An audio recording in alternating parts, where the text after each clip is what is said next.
Strap yourself in, because we're set up, switched on, and ready to go.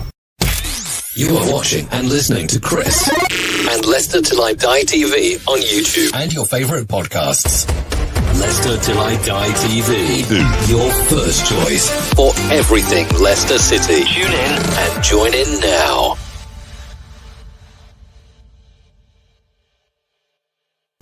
Hi everybody, Jerry Taggart here.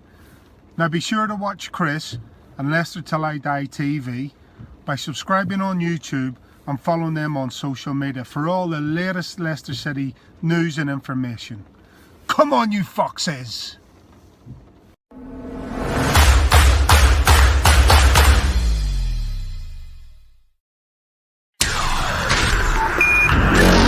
Are you ready? I'm saying, are you ready?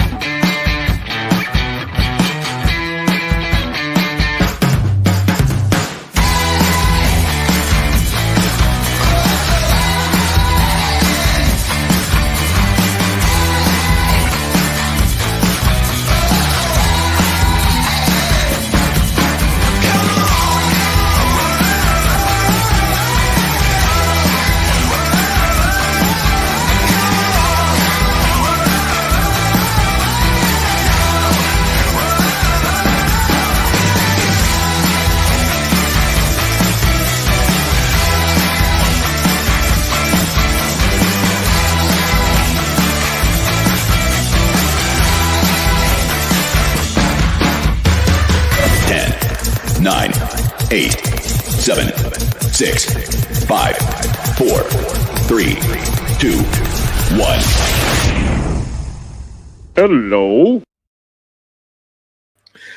Good evening, fellow Fox fans. How the devil are you? Got a little graphic to go with my catchphrase now. How are you feeling? I've got to be honest with you. Before the game, I was actually saying I would take a draw, but at the moment I feel like a guy on his wedding night who's got up to the boudoir, got undressed, seen his beautiful wife laying naked on the bed, and then realising I'd left my Viagra pills downstairs. I mean, you know, we were so close to an amazing performance, and it just didn't quite come off, did it? We're going to discuss why, and it's a late one, so get your carpet slippers on, get your cocoa ready, get your hot water bottle in your lap, and we will discuss it. I'm going to say a few hellos first of all, and let us have a look. Charlie, good evening, Charlie. Man City fan, good win for you last night. Disappointing result. Do you know what? I remember when Man City first became rich, and I'm not having a dig here, but for the first, was it 3, 4, 5 seasons, you could not get out of the group. And it's only kind of like that with us. I mean, you know, Napoli is probably one of the biggest teams we've played in European football since we won the Premier League, if you like. James, Everton fan, evening, Chris. Good evening. How the devil are you, sir? Hope you well. Nippon, the Chelsea fan. How the devil are you?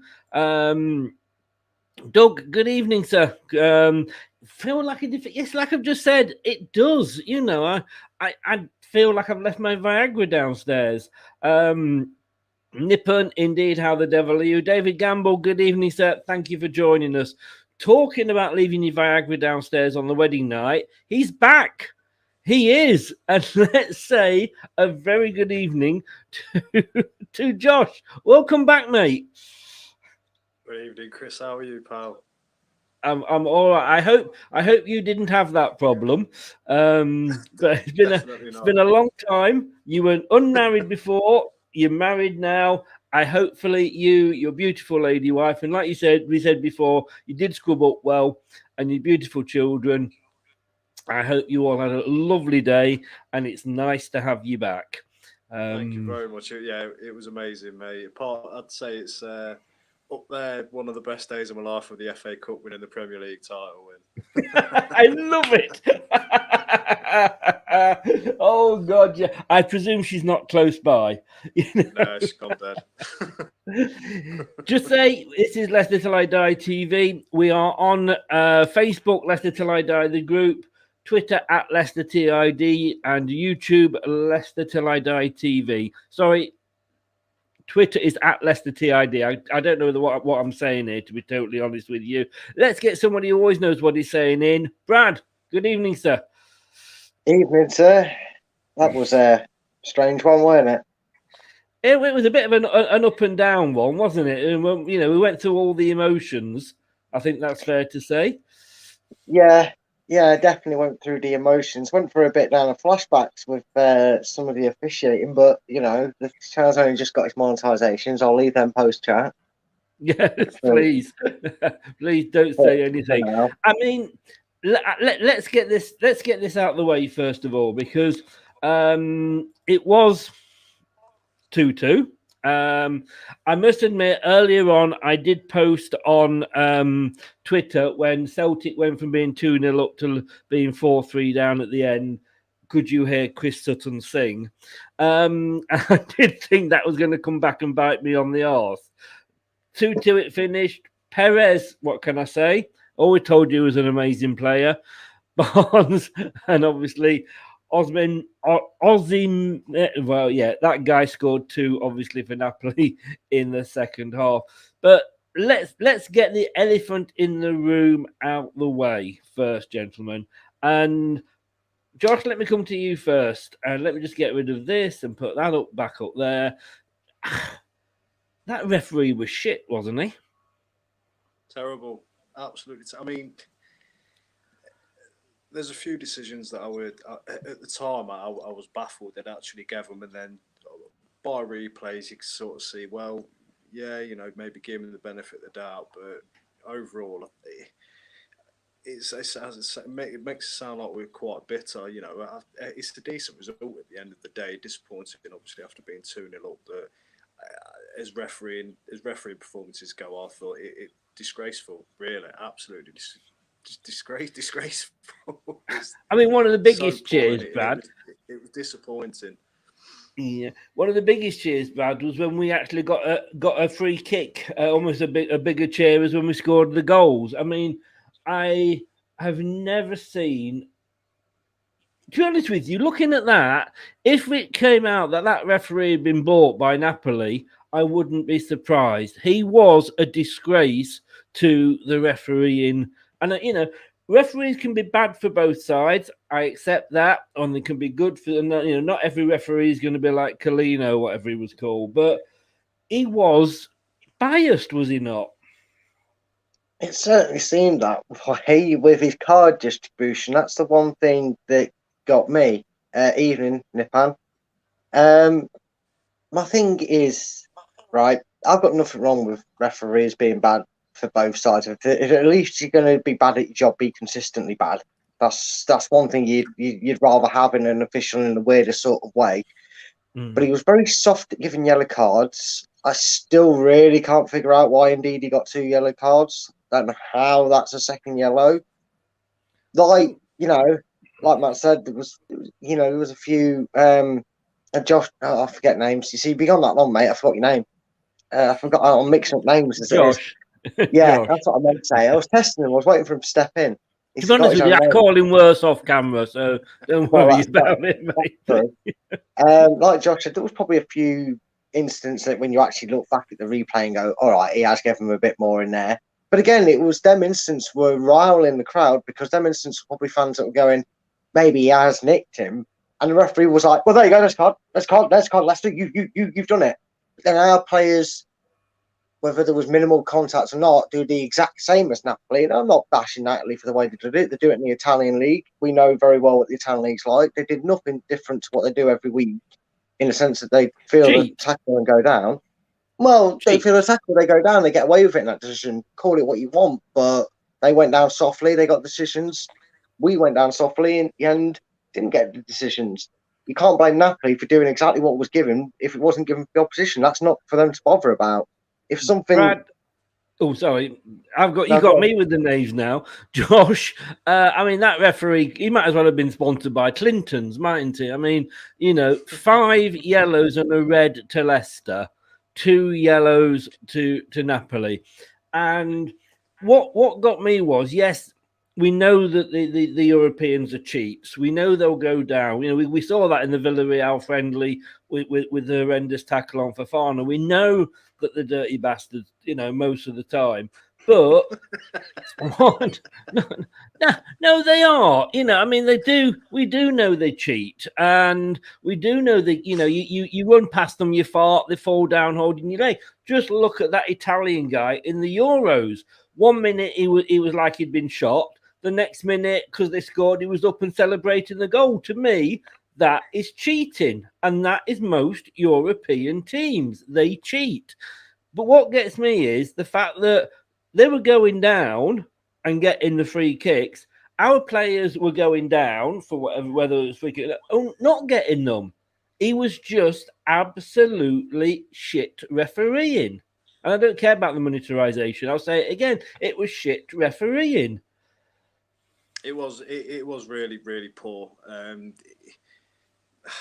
suppose even when we were 2-0 up, there's some decisions where I thought I just didn't understand it. I think Napoli played the occasion pretty well, to be honest with you. I think you could sort of tell that they've been playing Champions League, Europa League football for a lot longer than us, and maybe they played the referee on certain occasions where they were buying little niggly fouls here and there. But having said that, again, like you said, Chris, we literally got nothing out of him really.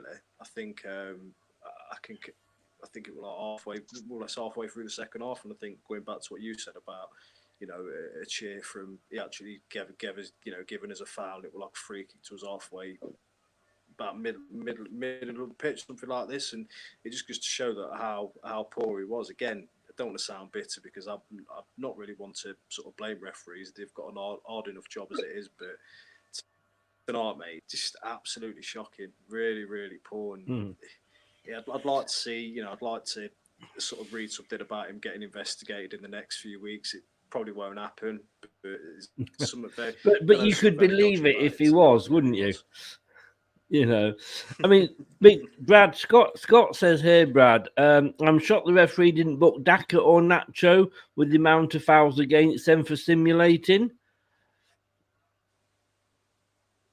I don't. Sorry, you have to word that question again. I don't. Yeah, I'm not. I was hoping you knew because Scott. You're going to have to kind of maybe reword that. He didn't book Daka or Nacho with the amount of fouls against them for simulating. Come back to us on that one, Scott. But hey, dream start, Brad. Dream start. You might just want to move your head down a little bit because again, you've got that badge in an awkward position, and there's nothing I can do. I'm gonna have to sit up here, mate. I'm gonna have to sit on the sofa. I can't sit on the floor. That's fine. Let me just see if I move you like that. There we go. Yeah, I can go to the side. I can go. Yeah, I just can't work the angle. You've made such an effort with cutting your hair and trimming your beard that I want the world to see it. But dream start with, like I say, Perez. Didn't we always know what a fantastically good striker he was? No, he's still not good. He did his job once out of 33 games. I'm going to give him credit. Thanks for being in the right place at the right time. Thanks for turning in a good 45 minutes. The next time you back that up consistently, you might turn my head a bit. But aside from that, he scored a goal, got in the right position, can't fault him more. Gets an 8 out of 10 for his first half. But it doesn't change my opinion on him. I still think he's out of his league, respectively, in the levels of intensity. And I still think he's not good enough for Leicester. Prove me wrong. Use this as your marker, mate. I don't think you can because you're offered the next game against Brighton as well. His suspension's back in play for that. But more of it, please, then. If you're this good, prove me wrong. Josh, he scored the goal, yes, and he took it well. I still don't think he had a brilliant game, and I'm not going to go out and say he was rubbish, what have you. But again, you know, my son was watching it with me, and he said, like, there's so many passes. He's just, apart from the goal, he didn't really offer as much. He didn't really. I mean, like you say, he took his goal first 20-25. He actually pretty well, you know, putting himself about a bit, but he just seemed to use all of his energy up within the first 20 minutes, really. And then after that, he were a bit anonymous, which was it's sort of, say, the first 20 minutes. You think, well, if he could carry this on, then if he, you know, pick up a bit of form that way. Again, after that, he unfortunately, like I say, the boil. But having said that, we didn't really see much of the ball for a lot of the first half, did we? You know, so there's not a lot more he could have done. I thought his tracking was pretty good. He was, you know, defensively he was all right. He was, you know, getting back and helping a lot. But other than that, first 15-20 minutes. Yeah. Can you turn your volume up at all, Josh? You're a little bit faint. I don't know if you can do anything with that at all. Is that any better? Maybe a tad. So I can still hear you. I don't know. Oops, and he's gone. Brad, I'll have to come to you. What Scott was basically, what he's saying is basically what he was trying to say is how much the referee wanted to book our players and the challenges made on both Daka and Nacho. Shocked they didn't get done for simulating. Yeah. I get what you're coming from now. Yeah. Yeah, I suppose, you know, if you don't laugh, it's one of them, if you don't laugh, you'll cry moments, because I did really feel the way the game went. And look, let's not take anything away from the occasion, from myself, as daunting as obvious as it was. The officials may have been given poor decisions, but none of their decisions, thankfully, led to a goal or led to, you know, something dodgy being given, like a soft penalty. I was half expecting a penalty half the time they went over. It's the only time the referee seemed to have any fair bottle about him. But we weren't at our game either. That doesn't help. You know, at times, which is expectant, you know, it's Napoli. They're a very good side. They're probably people's favourites to win the competition, let alone joint favourites with us, apparently. Yeah. And I'd imagine, you know, there's a lot of people that if everybody had turned up to the ground and been told it's going to end 2-2, you know, spoiler alert, it's going to end 2-2, they'd have snapped your hand off for it. You know, it was one of them where we think we switched off at key moments. I wonder if maybe Kagla Soyuncu, who didn't do anything wrong, had a fairly solid game, but for someone who keeps having slight moments where he lost, what's his face, their goal scorer. When his name's up, I can pronounce it, but when I don't know it, I forget it. I'm horrible tonight with my. Their goal scorer. What's his name? And I couldn't pronounce it. So the guy, just say goal. Lazio goal scorer, because I can't pronounce it either. Napoli striker. Once I see it or someone writes it, I'll know. I'll be able to say it. But anyway, he kind of let him drift in on him. He didn't seem to react the quickest. Like I said, I think he had a fairly safe and fairly good half hour or so that he was on the pitch. My biggest concern is every time something like that happens, Kagla Soyuncu, around Soyuncu, it just seems to always end up in a goal for the opposition. And I just wonder if maybe Rodgers was hoping he'd get away with it tonight, would see the game out 2-1 and it wouldn't bother him. But I just wonder how mentally that's prepping on him. Because one single mistake, when you're on a bad run of form and everything you seem to do turns to the proverbial, as they say, or affects your club in a big way, i.e. conceding a goal, that has a mental toll on you. And I just wonder if maybe Evans and Vestergaard are the start pair going forward while Soyuncu gets his confidence back. Because even though there wasn't really much wrong with his gameplay, that one mistake will add to the mistakes he's been making with Leicester and over the international break in Euros. But going back to the start of the game, I mean, the team was announced. I was really excited by this team, not going to lie.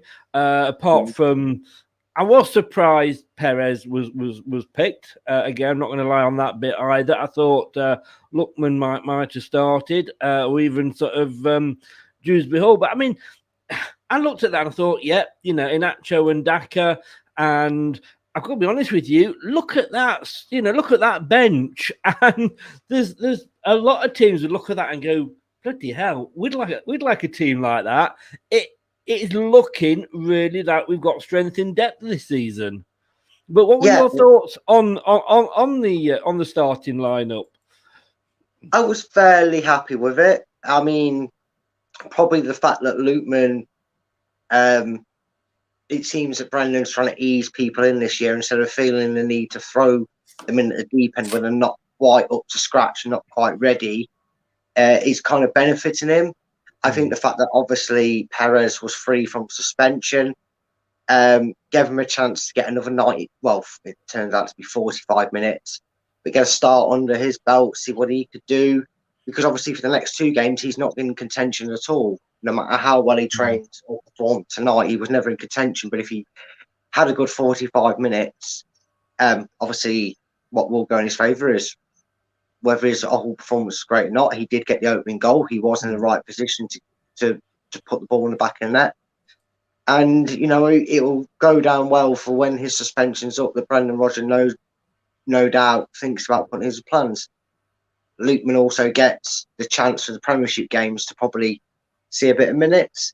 Yeah. But there's, like you said, Chris, with the depth, I don't think there's many starting 11 combinations that anybody could try out. As couch managers could put together an 11, I don't think there's many 11s you could realistically put out, not joking ones aside, like maybe someone put Jakupovic in goal or something daft like that.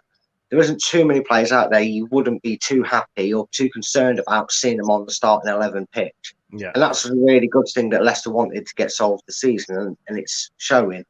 Oh, I must admit, Thomas makes a point, and I've got to say I agree with him here.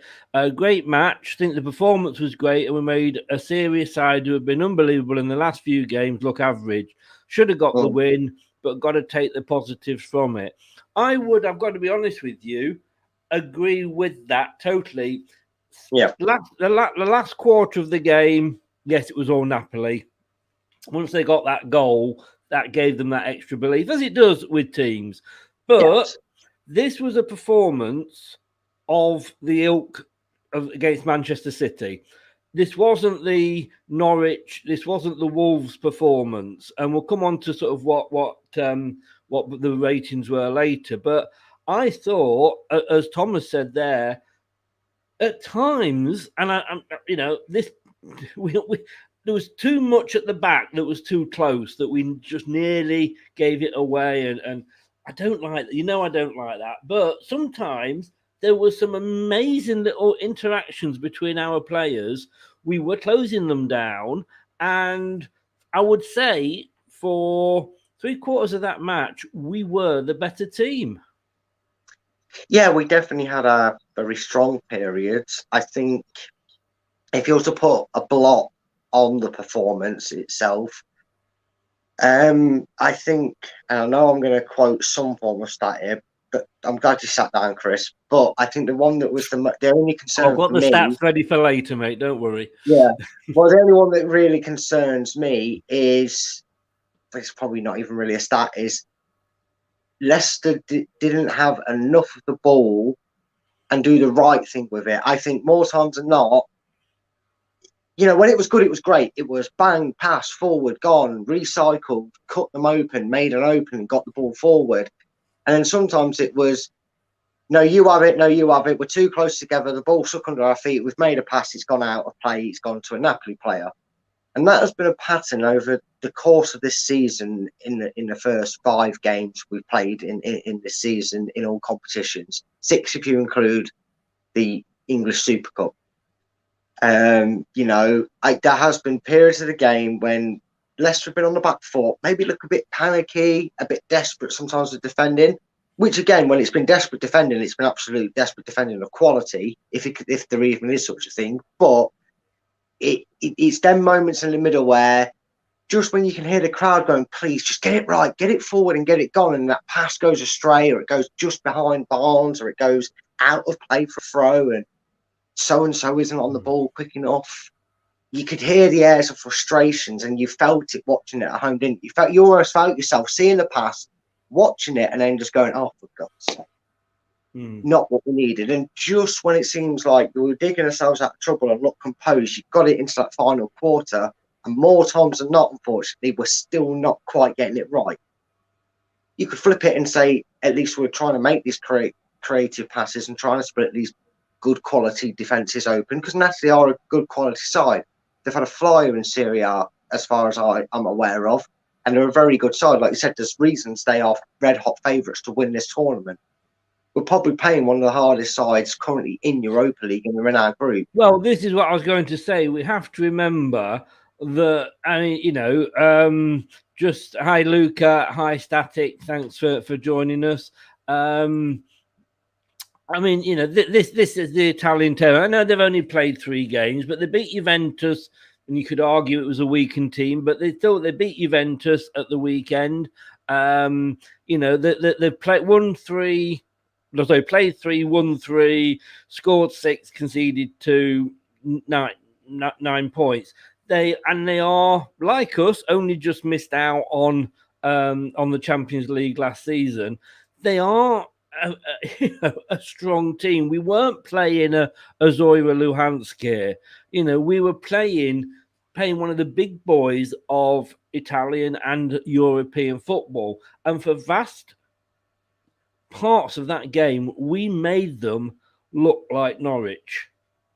Yeah, we did, and it just shows where we've come as a team, not just how we've improved it going forward. Because obviously, having the luxury to be satisfied and happy and content with the midfield, and then chuck on Tielemans and Maddison, shows how far the club's come, and B, just shows that we're able to match us with the best.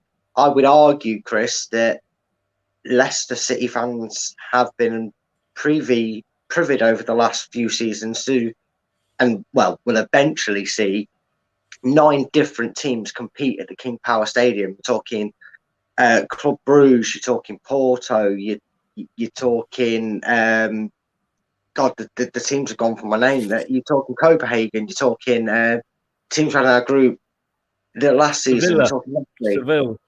Yeah, Seville.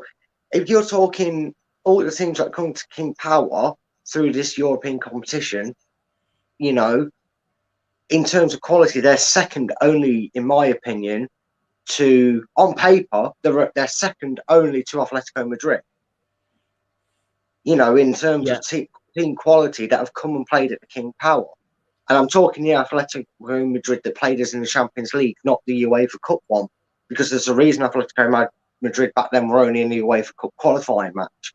They weren't the giants to behold as such in a weird way back then. Yeah.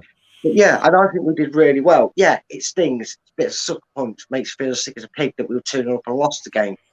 But at least we didn't lose the game.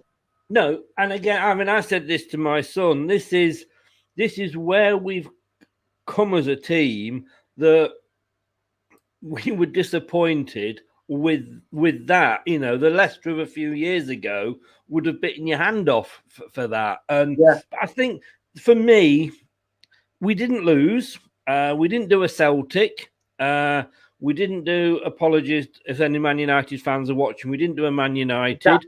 Exactly, mate. We're moaning that some fans are moaning that we're drawing 2-2 with Napoli, and you've just listed 3 results there that were worse off than us. You could even argue Rangers lost today. Yeah, Rangers lost today. I mean, Spurs has got a draw, and Spurs are in the Conference League. West Ham were the only ones I think that got a win today. Hit the nail on the head there, Chris. Yeah, thank you. Yeah. As I say, I was, but it did. I did feel gutted at the end because, the problem we've got is, and I don't agree with this, and I've said this many, many times, the top team goes through, and there's only the top team goes through. We will, if we finish second, we will be drawn against one of the Champions League teams that's dropped down. Yeah. Whether that is fair or not is for people to decide, but that's how they've made the rules these days. I don't think it's fair. I think if you knocked out, I mean, we could, if we finish third in our group, I think we go down to the conference, and I don't agree with that, because it's saying, well, you failed, but we'll give you another chance, But so we might. I mean, the last game we play out of the 6 group games is away to Napoli. I'm not looking forward to that. And at the end, we may look back on this and think, oh, it was a point thrown away. But we've got to think we were second seeds in this group. Napoli are Napoli. They are the favourites. And like I say, at time, for me, let's take the whole thing, not just the scoreline, but the performance as well. And that if we play like we played today, there's not going to be many teams that are going to take points off us this season. No, there's not. And there's no reason on the back of that performance, especially when you remember, I think the return leg in Napoli will be in December, if I'm right in thinking. That's a long way away.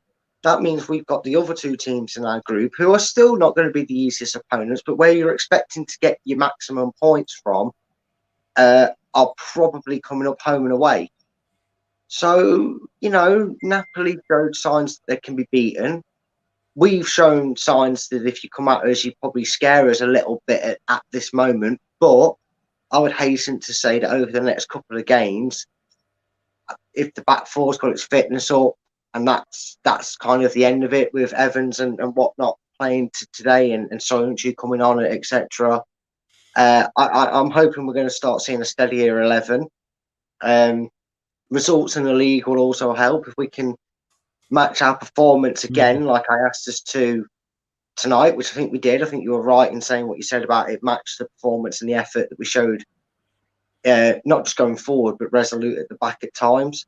If we can take that into Brighton, then we'll have the results to go on it. By the time we come to Napoli, if we can do the other 2 teams home and away and Napoli slip up, the pressure's on them, because a draw wouldn't be good enough for them in that case, and then it would go down to an average score. That's one thing I don't like, because I don't know how that would go decided. If we say that Leicester win their other 4 games and Napoli do the same, and then the game at Napoli ends 1-1, I don't know how it's decided. Is it then going down to some stupid away goals? Because I know it's done on record, which, Leicester will hopefully not look back up and go, oh, we've just seen out a 2-1 win.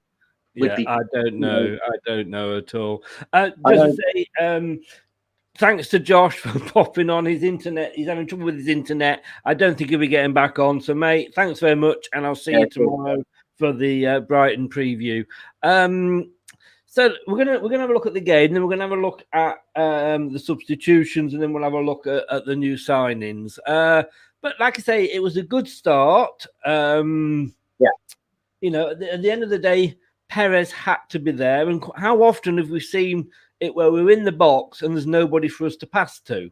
But he got into the box, so fair play to him. He scored the goal. And in fairness, I mean, I did make the promise that, this season I wasn't going to get onto Perez's back, because whatever it is, at the end of the day, Brendan picks him.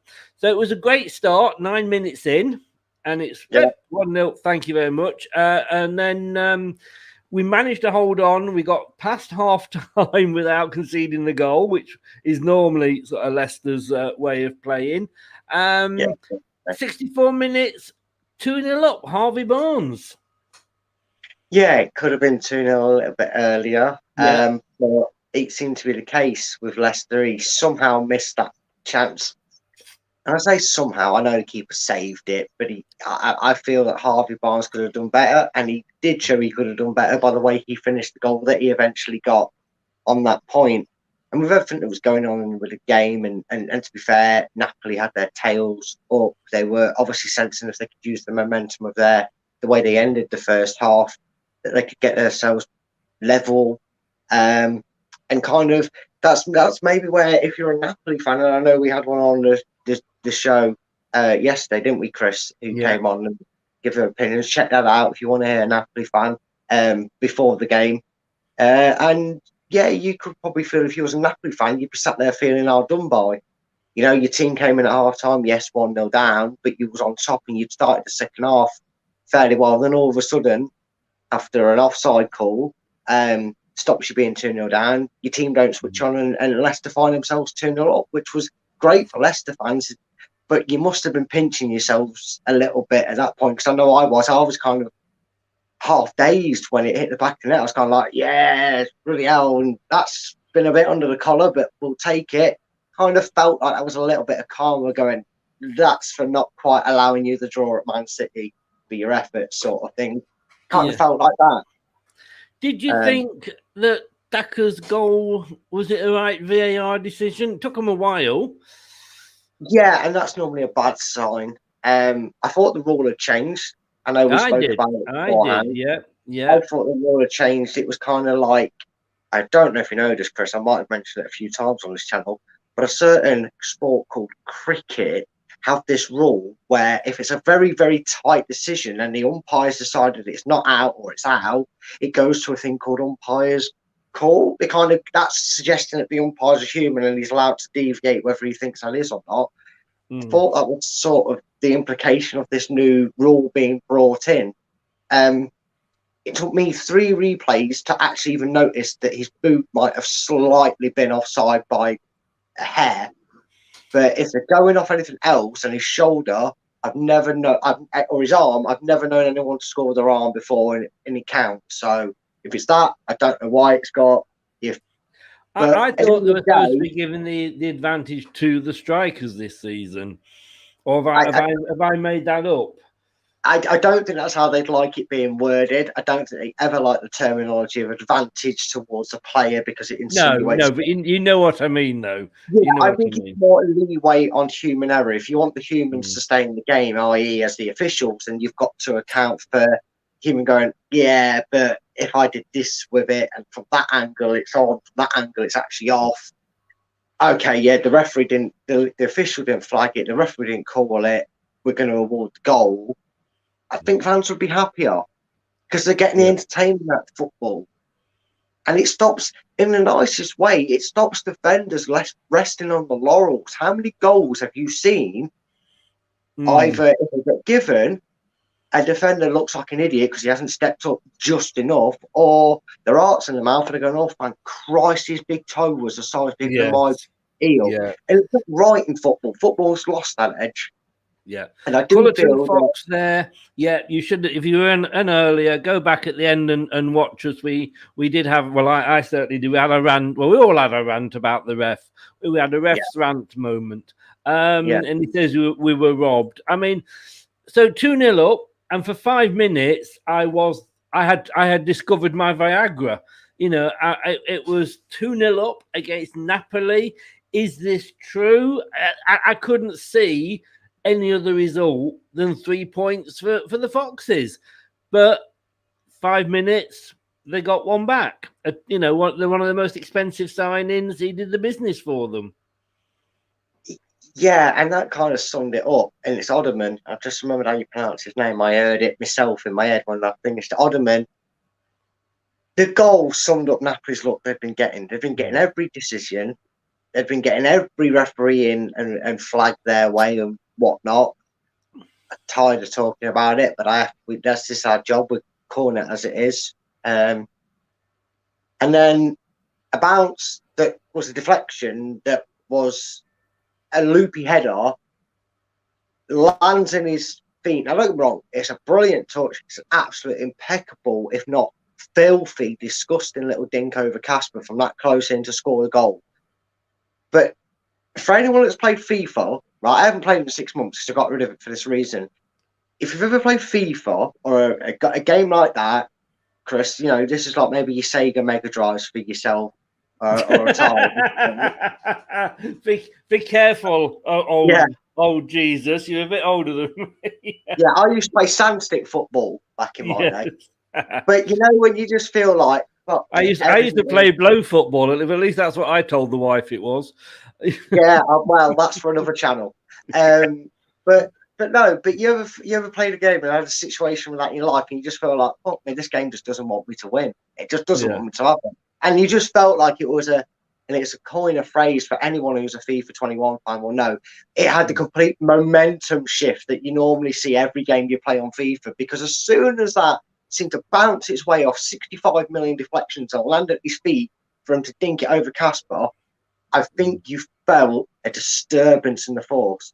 No, we can get copyright for that. I take that back.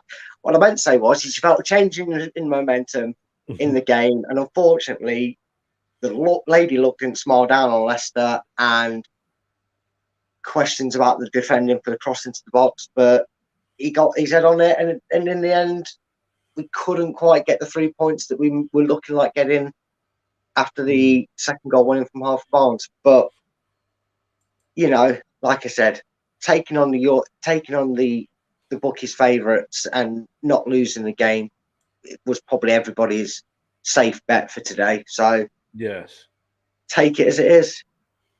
Apparently, JJ's just saying here, and I've just checked it.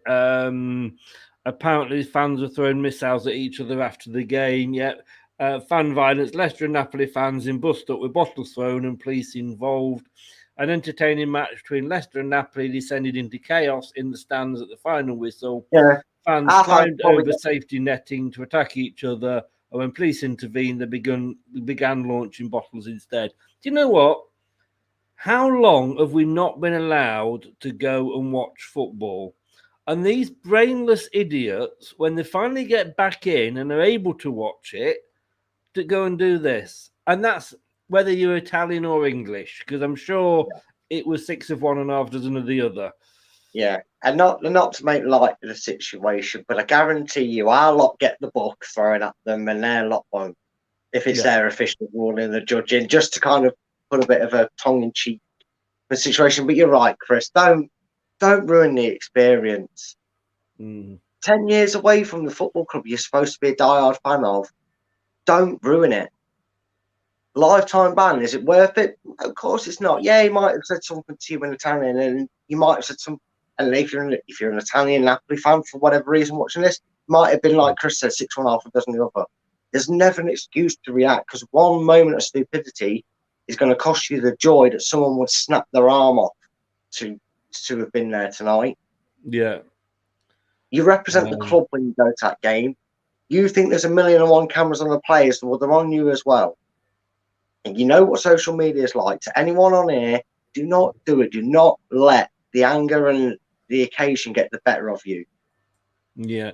Apparently, an appeal went out of the King Power speaker system, asking fans to respect your club by moving away from the segregation line.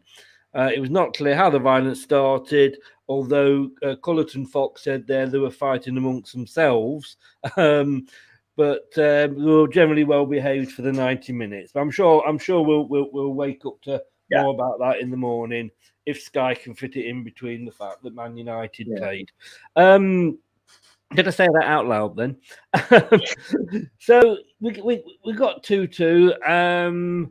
And Ndidi, I think he's going to miss one game. I read somebody said earlier. I don't know whether that's one or three. It's the second bookable, so he should only miss one thing. How it was second bookable, I don't know. It was one of the tackles that I watched, and I don't think the Napoli players went all up in arms. You know what I mean? I mean, not to bring the elephant back into the room with the official, but I'm still pretty certain that when he made that challenge, the Napoli players were like, free kick, yay. Oh, you said, and as if indeed he was like, no, let me guess, you're going to book me for that. Well, of course excuse my French, but of course you would. As you know, you could see the look on Indeed as if to go, yeah, whatever, ref, you probably, of course you're going to book me. And that's the most frustrating thing that's come out tonight, is we've lost a player, a very crucial player, for our next tie. For nothing. And it's not like it was a reckless challenge and he deserved the second yellow. Please, somebody tell me what indeed he did that warranted a yellow card. I'm not saying it wasn't a foul or there wasn't enough contact to give a free kick for a soft one, but I don't think there was anything that suggested that's a second yellow and there's nothing less you can do about it. These are the things that need to be investigated. From what I saw, it looked like he pulled him back on his arm, but you don't know because, you know, you touch these European players and they fall down. And But it wasn't a yellow card any other time, and it certainly wasn't a yellow card.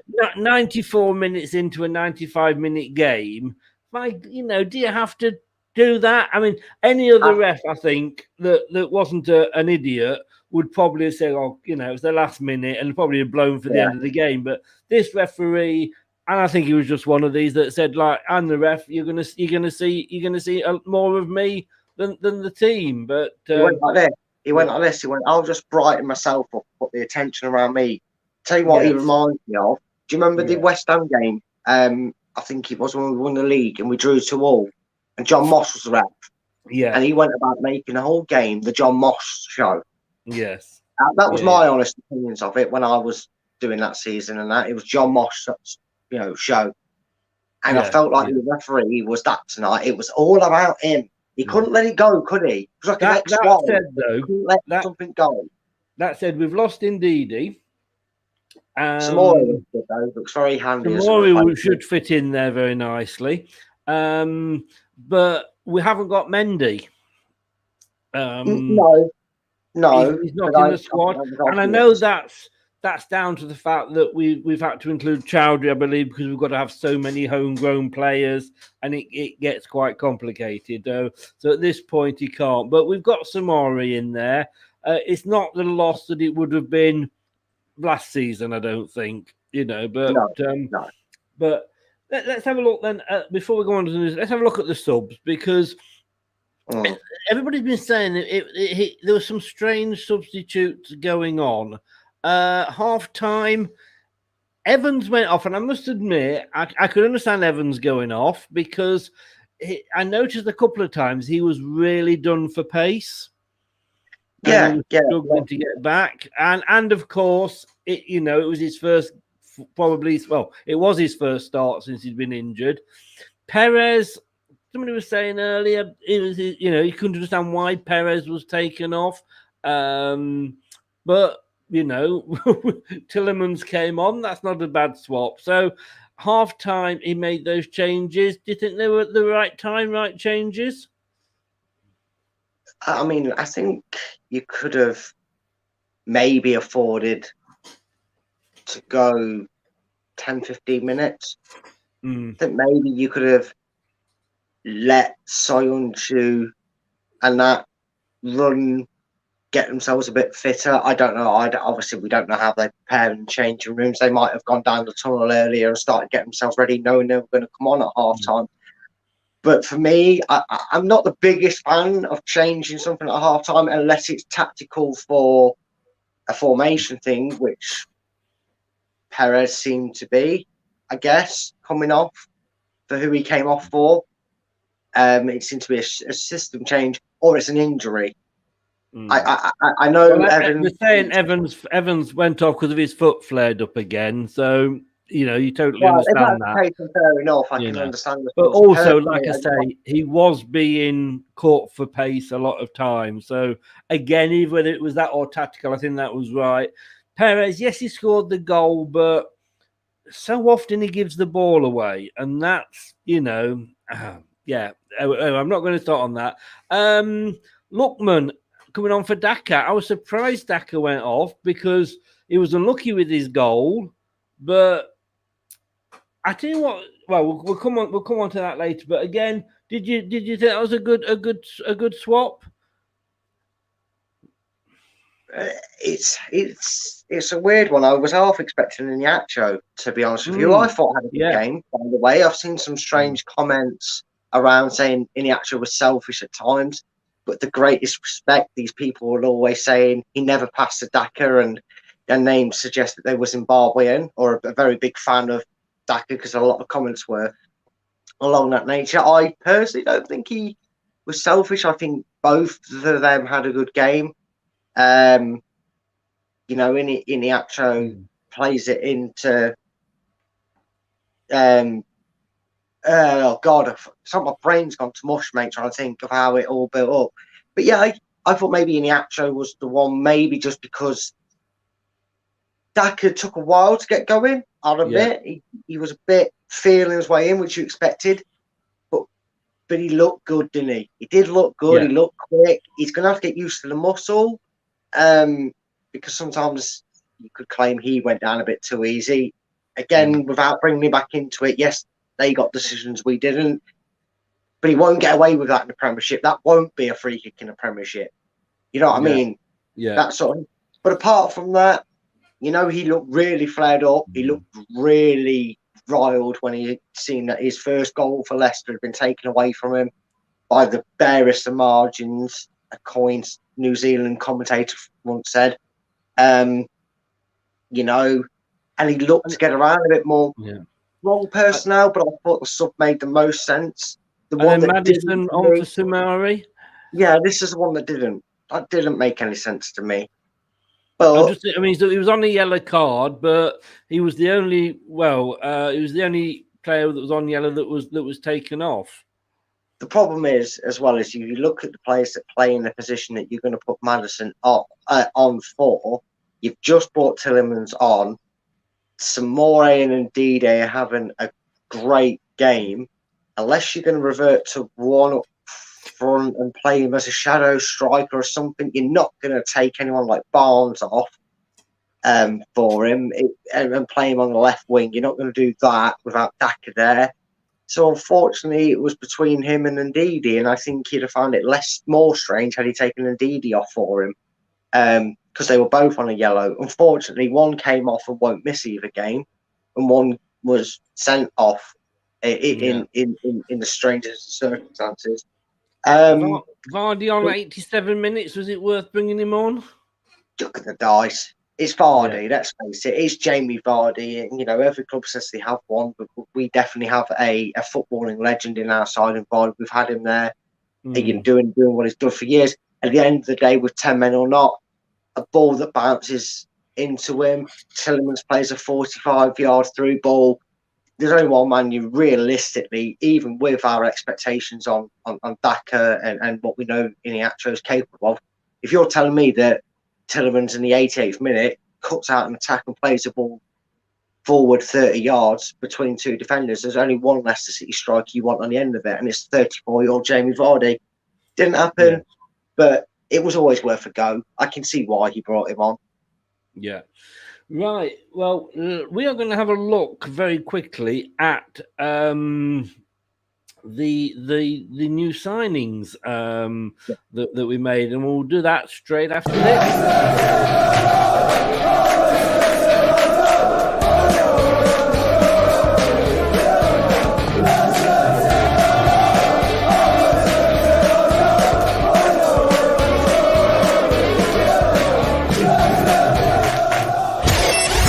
The Europa League with Chris on Leicester Till I Die TV. Please press those buttons on YouTube for more Leicester City content.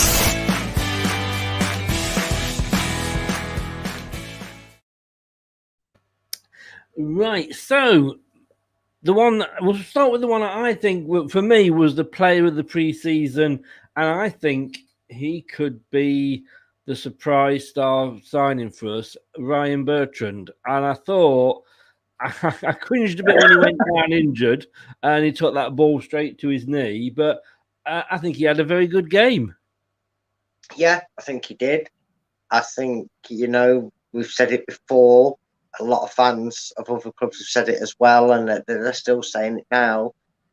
Despite what you may suggest has been a different start to the season, you know that Leicester have had one of the better transfer windows, probably in our history, one of the best ones in terms of getting all pretty much the areas we were hoping to get. You know, there's not just the depth, but the quality of the depth as well. And Bertrand's been another one that you could add in to start to probably tick off already as a Leicester absolute steal. Getting him for nothing. He's very assured of himself. He's very comfortable on the ball. Doesn't mind when he gets, you know, a bit under the collar, being put under pressure. Seem to work a pass out. All round, another bit of brilliant business. Check that one in the Leicester scouting team / manager for that one, because again, like his counterpart from the same club, Vestergaard, another solid performance from a bloke that we got for 15 million in the wake of a leg breaking in a friendly. But you know, again, we're not we're not mentioning that these foreign sides are dirty or a bit easier than Not that often. Not that often. Yeah. I thought Vestergaard had a reasonable game. Yeah, like I said, I don't think any of the centre backs actually had a bad game. In fact, all across the back four, right across to Castagne, who made that pivotal block in the first half, I believe it was 1-0. Let's not forget that as well. I think the back four and the subs had a great game that came on. It's, you know, they were very solid. They were throwing the bodies in the line. Sod all you can do about the way that first goal comes about. You have to tip, like I said, you have to tip your hat off to him. The control to score it from that angle, the way he did it, you can't stop that. It's just one of them. It's God's law. It's ended up at his feet. And then you what? Sorry. So I was going to say Samari in the middle. My son made the point, and it was a good. I thought it was a good point actually. That I say that because I know he's not watching, but it's Samari kind of got better the more he went into the game at the start, and that's maybe, you know, he's a little bit ring rusty, as they say. You know, he's a bit sort of, you know, it was his first sort of full game. You know, well, until he was taken off. But he wasn't producing the balls that were, you know, he wasn't going forward with the balls, and his passes were across more than forward. But as he went on to the game, and I think he got the confidence and he settled in, again, I thought he had an excellent game. Yeah, again, not too dissimilar to Daka. He seemed a bit tentative at times, but near the end of the game, especially the last 15, 20 minutes of his performance, you know, you noticed he was coming right into his element. I mean, I noticed a few moments in a 5-minute spell where Leicester's one-touch passing was something to be held in awe. I mean, there was one where it was like Bertrand into Barnes, who gave it to Samore, and Samore just turned and, you know, almost turned to the ball and passed it straight into Iniatro's passage and turned it round, and, you know, and it was like watching Arsenal. I mean Brazil. Yeah, it was at times, and they were the good moments. They were the moments where you go, "That's the Leicester that when they get going and they've settled in." And maybe this is it. I think sometimes, you know, you could use the tortoise and the hare, and, you know, in this situation, that Leicester have had a slow start in returns and maybe not got the results they were hoping.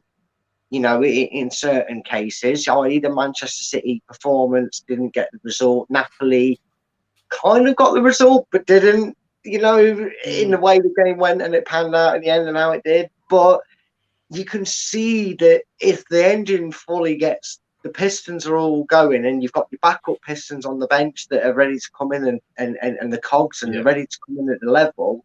What we've seen from Daka and Samore especially is they're up to pace near enough, aren't they? They're near enough there, because you can't just have 20 minutes of okay football and 20 minutes of brilliant football without having some confidence around from the way you're playing as a team. You can see there's a good connection there. I want to ask about Daka and whether I am being a little bit unfair here, because there was at times when he got the ball and was running at the Napoli defence, and I was expecting him, a la Forrest Gump, to suddenly just break away and leave the Lazio defenders in his wake, and they weren't. He wasn't doing that. And I'm looking, and I turned to my son, and I said, "Where's the pace?" I'm probably being totally unfair, and it's probably the fact that he was just up against a very fast Napoli defender as well. But I expected him to literally sort of be like the Flash, straight through. And let's not forget, I think he's 21, 22, is he? I know he's not all that old, is he? He's not old at all in terms of that.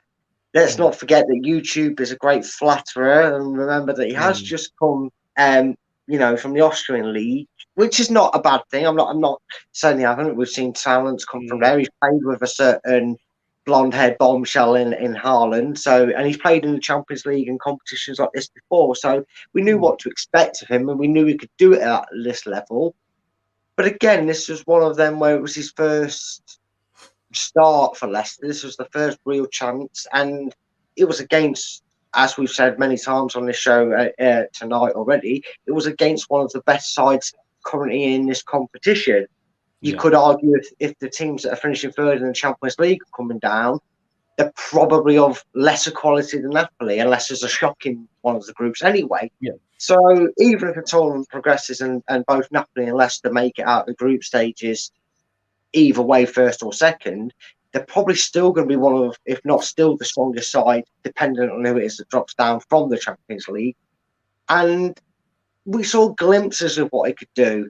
Bit Nacho-esque. Remember his first couple of games was a bit shaky. He did seem to get the ball stuck under his feet a bit. But once he got going and once he got that crowd noise really behind him and they could feel that Leicester were controlling that game for 10, 15 minutes in the second half, especially when they did eventually get that goal after his was disallowed. Yeah. Just for that, like 10 minutes before it and the 5 minutes afterwards, well, pretty much literally up until Napoli scored, the game in the second half was even and Leicester were probably edging it. You felt he came into it and you started to see flares of it. I think Brendan has a nice headache as well going into the Brighton game on Sunday because he already knows he hasn't got Perez because he carries another 2 games from his suspension at West Ham. So he's going to have to either change his system, which we'll probably see Daka come to at some point, or Iniacho with Vardy, or something will happen. You're going to see Lootman, and it's he's got a nice run of a team and a performance to know that for the next couple of games we're not sat here going, oh no, what about Ndidi for this next game in the Europa League, or what about not having so and so, and what if he gets injured? We've seen enough from everybody tonight that even though the result hasn't quite gone the way we was hoping, the performances we've ended up seeing over the entirety of their time on the pitch, whether it's 45 minutes, 90 minutes, or an hour, or whatever it was, I think we've seen enough from everybody to go, they at least had something about them at points that were promising and positive. Going back to, you mentioned him there, Lookman, and I'm trying not to get too excited because we kind of did that with Cengiz Under and look what happened there. But yeah, okay, we know about the penalty, and I don't think he would do that again. I think he's done that. He's got it out of his system, etc. But again, I thought I wouldn't be surprised to maybe see him start on Sunday. No, there's a very good chance. Like I said, it all depends on what Brendan Rodgers' healthy headache he decides to do. Does he stick to the system of the 4-4-2, which it started out as it seemed by the system? It might have gone into a 4-3-1-3 or something weird. I don't know, but on the basis of the team sheet and the way they seemed to line out, it was definitely seemed to be a 4-4-2. And you'd say the natural fit, if he's to play on that right side, is going to be Lootman. With all the respect and admiration of Mark Albrighton, I think he's coming towards the point where he's more of a, dare I say, Christian Fuchs feature. Super sub. I think you bring him on for the last 10, 15 minutes. Yeah, in case of emergency, break out the Albrighton. Maybe how he comes for this season, which, you know what, maybe he deserves a little vacation on the pitch where he makes 20 minutes, 15-minute cameos and cut starts where he's, warranted earning a bit of rest time and going, someone else will do it because I can't play for you. I can't play forever sort of thing, especially as we know, Chris, on the wing, it's a demanding job. You've got to be up and down the pitch, especially in today's game. It's not just about your attack work. In the 90s, especially, Chris, an era that we're both fond and familiar of as Leicester fans and as supporters of the club, we were maybe forgiven for maybe having players that played on the left and right, and we weren't expecting them to track back and do the defensive work.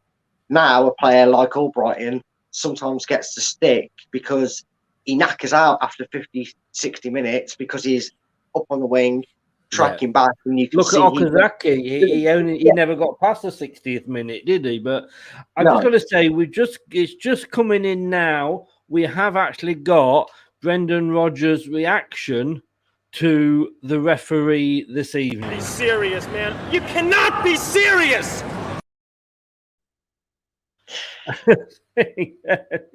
I just had to get that in.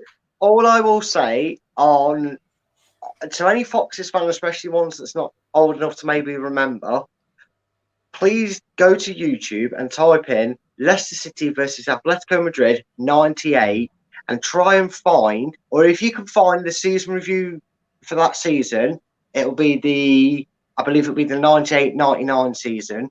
It'll be the review for, and just wait until we get Atletico Madrid at home if you find it on YouTube. Yeah, maybe skip to the cup tie game at home and just listen to Martin O'Neill's beautiful summary of the ref, and then tell me that doesn't sum up this referee's performance. Indeed. Like he did in that one. Indeed.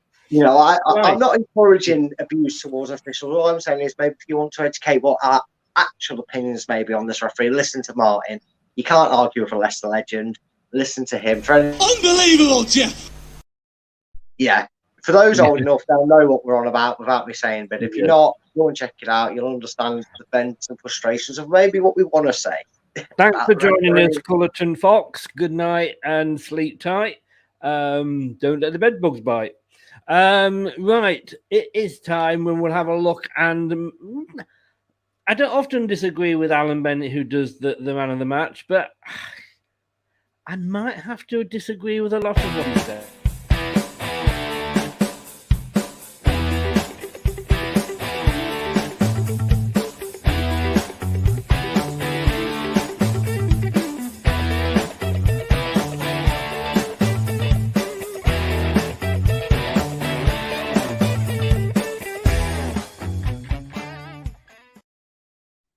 It's coming up to midnight, and I'm going to turn into a pumpkin soon. So we'll just quickly do the ratings and the man of the match. And don't you dare say I already am a pumpkin. I've told you, you only call me that when we're alone. I was going to say one of the ugly stepsisters, but you know. That's more like it. That's more like it. I won't deny it. Unsurprisingly, Osimhen, if that's how you pronounce it, was the overall BBC man of the match. This is where the fans vote on it. Yeah.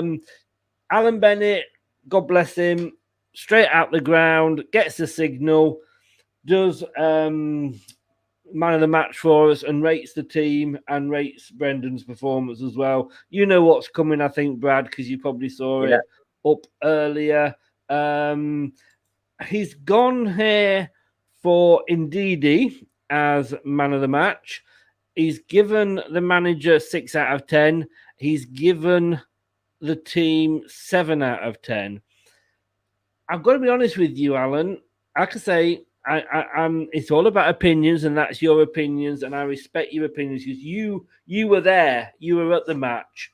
Watching it as I did on BT, I don't think I would agree with any of those. But what about you, Brad? I mean, I can see where the 7 for the players comes in because it's always deflating, no matter like we said, Chris, no matter who it is. I don't know if we've said it on here, if I said it backstage, so I'll repeat it anyway. But you don't care if you're a conference side and you turn up against, Real Madrid in the Champions League final. You expect to win that game as a mentality, as a fan, you always do. So, I think the 7 probably for the players is actually right. I don't think it wasn't like not way out. I mean, in fairness for the players, I would be I would probably give it an 8. I just think at times there were it was magical to watch against the opposition that we're up against. Yeah, definitely. I think I could see if he'd give an 8 or a 7, I can see why either score would have been given. Because I will say there wasn't like there was an out and out error that led to their goal. It wasn't anything of Leicester's own doing. The first one's sod's law. I ain't talking about the goal anymore. I'm just saying that the way he got to him was sod's bloody law.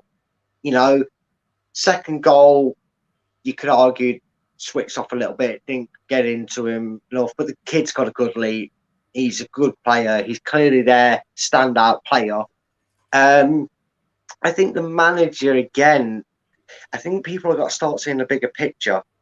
With a better depth and quality, right? These players, right? These Samores, French champion, signed from, these Patson Dackers, right?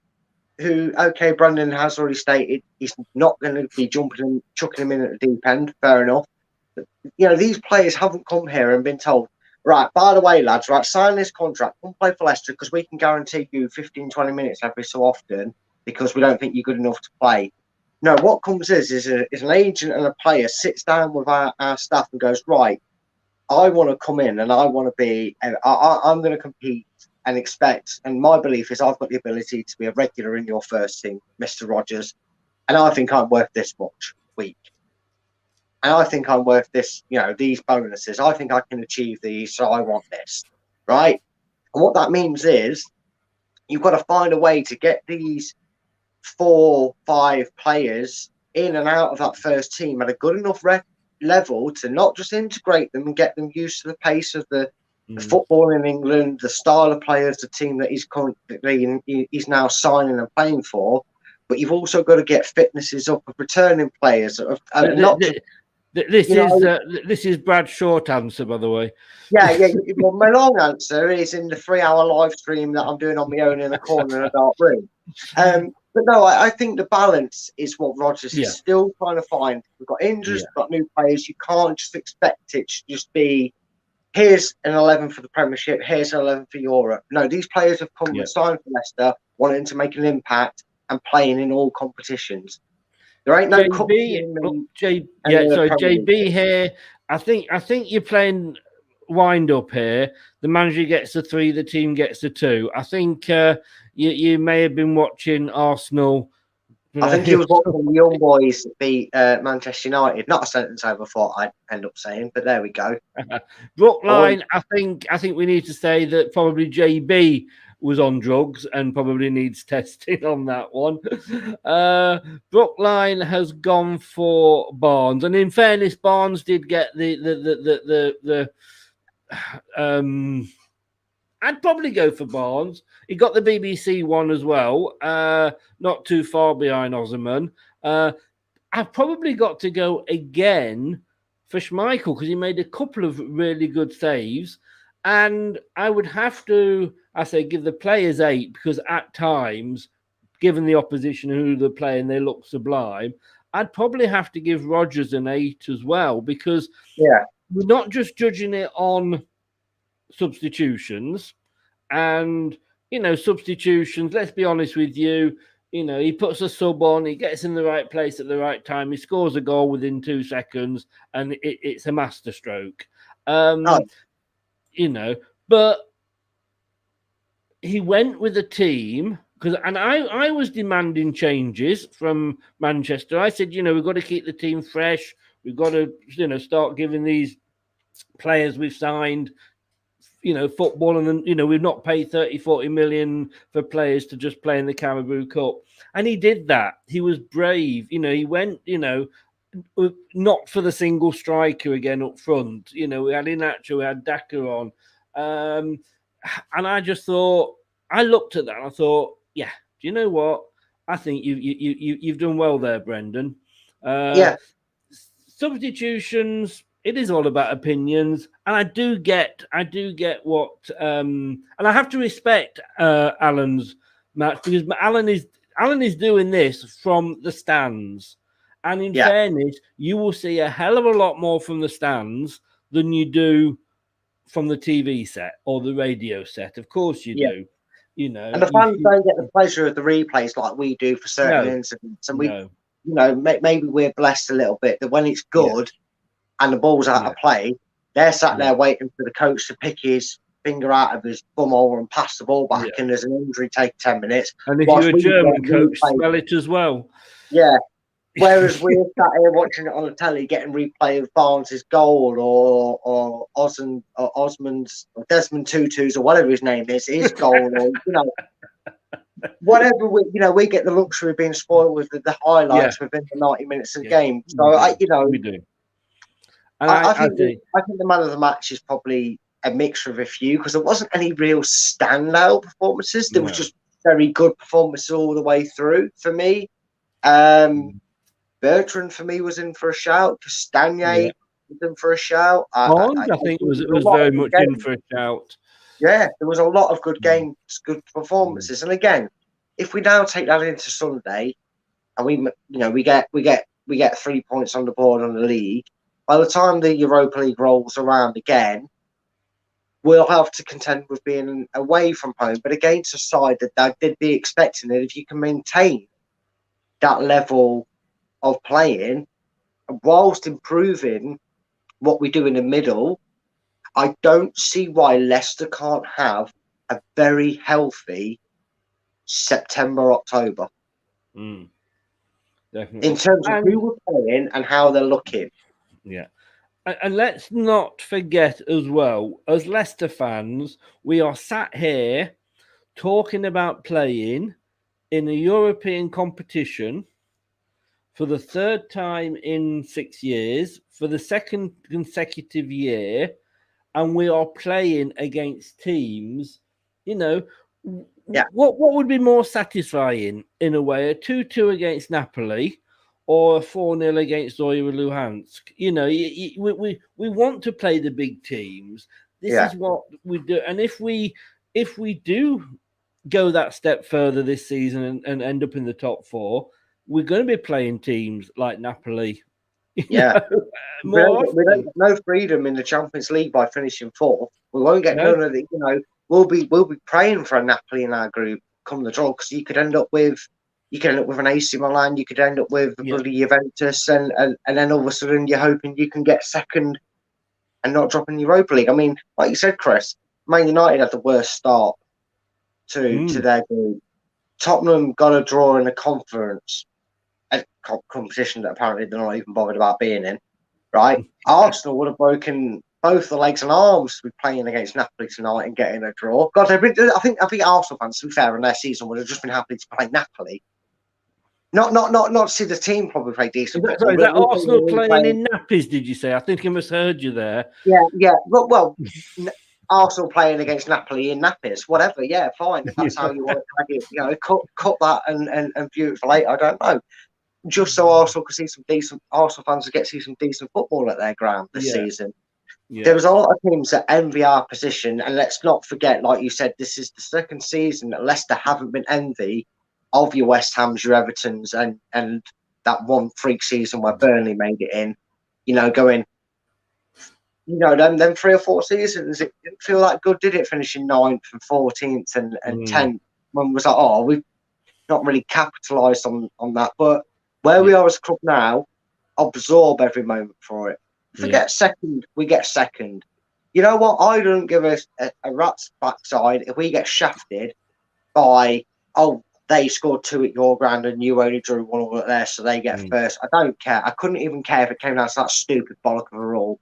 If we come out of this group and put our efforts into it, there's no reason whether we're first or second, whether it's... We could actually get a team that's dropped out of the Champions League that is actually worse than a team we might finish at the top of their groups. But just to end on that, I mean, JB, I'm so disappointed in Leicester. I ain't going to lie. I've been awful since we started the season. Again, JB, it's your opinion. I respect your opinion. This is what football is all about. We all have our opinions. None of us are right. My opinion is no better than Brad's. Brad's is no better than mine. Ours are no better than yours, JB. Just remember, we're 4 games into the season. We've played West Ham, who did us twice last season. We played Man City, who's pretty much a given game, I think. I know we got 5-2 last season, but they hadn't even started, and they had no defence at that time. And we did get a few penalties, let's not forget. But, we had a good performance against them. And also we played badly against Norwich. We played badly against Wolves. And yes, we were lucky, but we played bad and got 6 points. So, keep the faith, as they say. Keep the faith. I know. It's different, but the performances in some of the defeats have been good. West Ham, it's on a whole different shelf. We write it off completely. It was like leaving the handbrake on in the car, putting the handbrake down in the car and forgetting your parts on the hill and you're watching it go into a lake. There's nothing you could do about it. It was done. But despite the results, the other result, the performance against Manchester United, and especially for the majority of the performance tonight, was City and Napoli tonight. Two performances that are very promising going forward, which is why I say try and look in hindsight, even though hindsight is a wonderful thing. JB, I'm going to do my Brad impersonation here, because when you say Norwich should have got a point, but they didn't. Yeah, then they didn't. Wolves, when we played Wolves, we got battered, but we won. And let's be honest with you. Yes, Man City battered us. I liken that to the film Zulu, where every time you look up, the Zulus are coming back at you, and you think, and then they're coming back at. But if we had a manager called Jose Mourinho, he would have parked the bus against the team like that. We were lucky not to get the goal with Jamie Vardy, but keep the faith. We say it a lot, but keep the faith. We're only 4 games in. We're back in Europe. We've just played one of the in fairness, used to be giants of Europe. Let's enjoy it. It. And yes, I was disappointed. I did feel like I'd left my Viagra downstairs, but let's in hindsight now, we've all settled down a bit, enjoy it. Just going to leave you with this thought, Brad. And we know fans are very, very fickle, and as Leicester fans, we do seem to like to pick on players. We chill well for one season. But that wasn't for that reason. He really wasn't as impressive as he could be at times. Wouldn't it be nice to see us play nice football? I thought we played nice football tonight. And there was at times against Man City, we played nice football because, yes, they were attacking us, but we got it on the break. And yes, you should never boo a player. I'm sorry, I don't care what you say.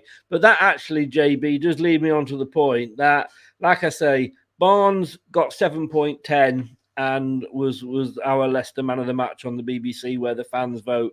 In fairness, Iosi Perez got 6.51 and he was 5th best player. Maddison got 4.51. Yeah, that's...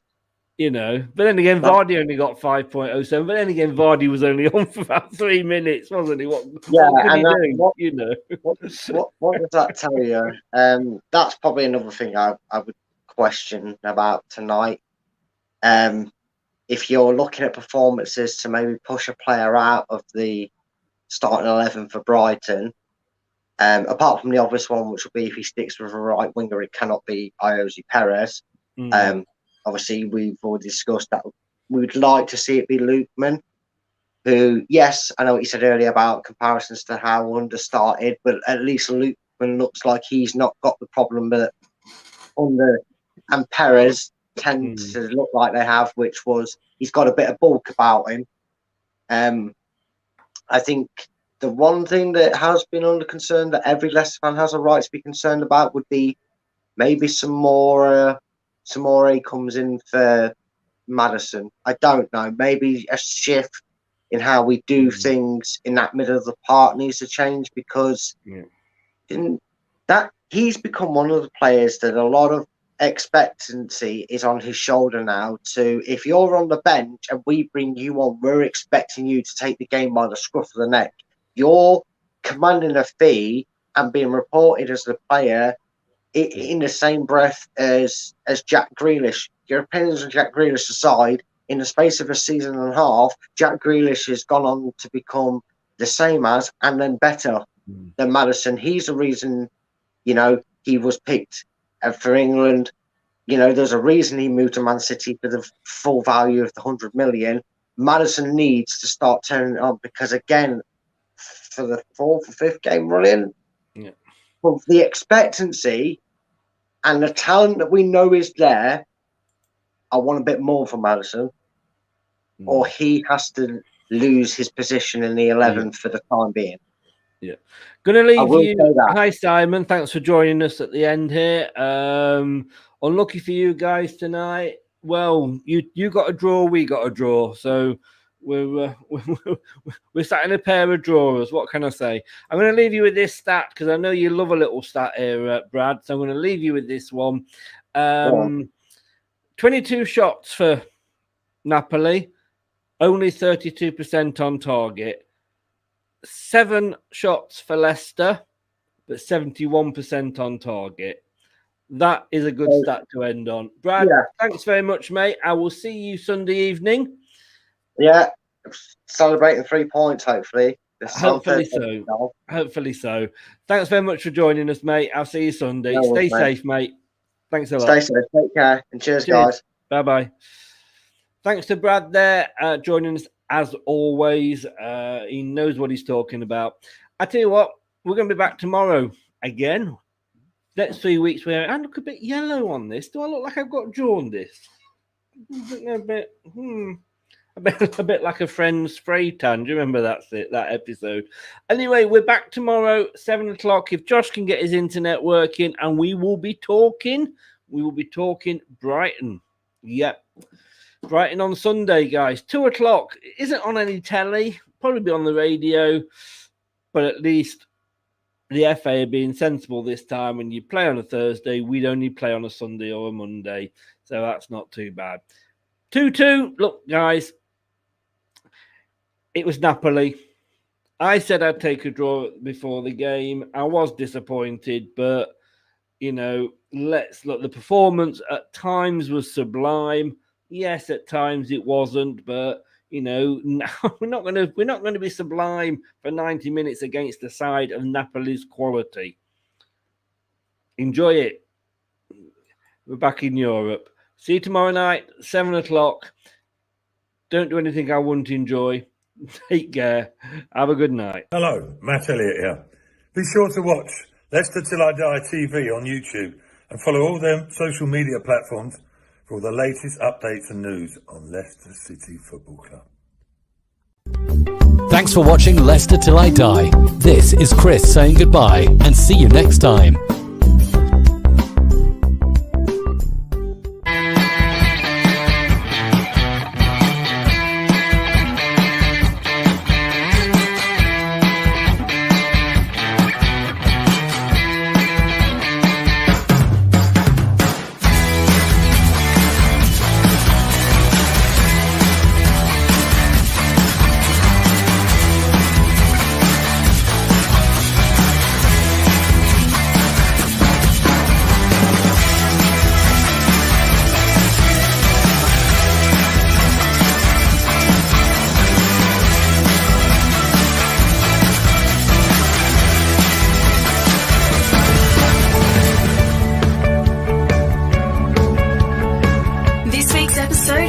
To an end.